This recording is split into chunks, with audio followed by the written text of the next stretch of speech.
Karibu kwenye mwongozo wa kina wa kipengele kipya cha kuunganisha malipo ndani ya Pi App Studio kwenye mazingira ya testnet.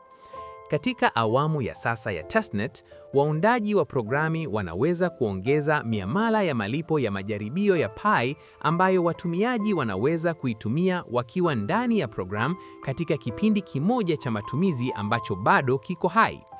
Ili kuanza, nenda kwanza kwenye Pi App Studio kupitia Pi Browser. Kipengele hiki bado hakijawashwa kwenye toleo la Pi la kompyuta. Ukishafika hapo, tengeneza program mpya ya aina ya custom. Kwa sasa, kipengele cha malipo kinaweza kuunganishwa tu kwenye program mpya zinazoundwa, si zile zilizokuwepo awali. Kwa mfano wetu, tutaunda mchezo rahisi wa kurusha sarafu au coin flipping game ambapo mtumiaji anajaribu kupata upande ule ule wa sarafu mara nyingi mfululizo iwezekanavyo. Kwa sasa, mtumiaji analazimika kuanza upya mchezo baada ya kupoteza. Sasa, tutaongeza chaguo la malipo litakalomruhusu mtumiaji kuendelea kucheza hata baada ya kupoteza. Hatua ya kwanza ni kwenda kwenye sehemu ya kubinafsisha program kupitia dashboard ya uhariri ya Pi AI. Hapo, taja wazi kuwa unataka kuongeza malipo ya Pi kwenye programu yako na eleza madhumuni ya malipo hayo. Baada ya hapo, bonyeza kitufe cha Implement Pi Payments kitakachojitokeza. Kabla ya kuendelea, ni lazima uunde wallet mpya ya Pi kwenye testnet. Malipo yote ambayo watumiaji watakamilisha ndani ya programu yako yatatumwa kwenye anwani hii ya wallet.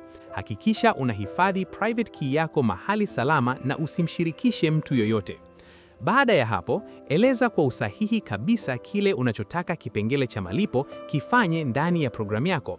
Eleza kwa undani, weka bei ya kila malipo kwa Pi na fafanua ni wapi ndani ya programu chaguo la malipo litakapowekwa. Na hapo ndipo mwisho wa mchakato.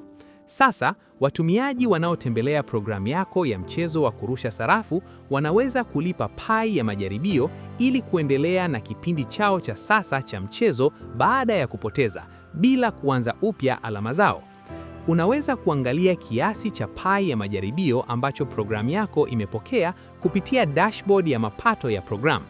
Kumbuka tena kuwa kipengele hiki kwa sasa kinapatikana tu kwenye testnet, hivyo mapato yote yatakuwa katika mfumo wa Pi ya majaribio.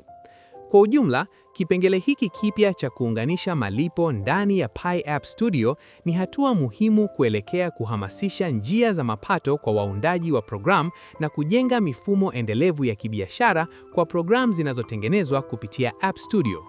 Nenda kwenye App Studio leo, ujaribu kipengele hiki na kubadilisha mawazo yako kuwa programu halisi zinazofanya kazi.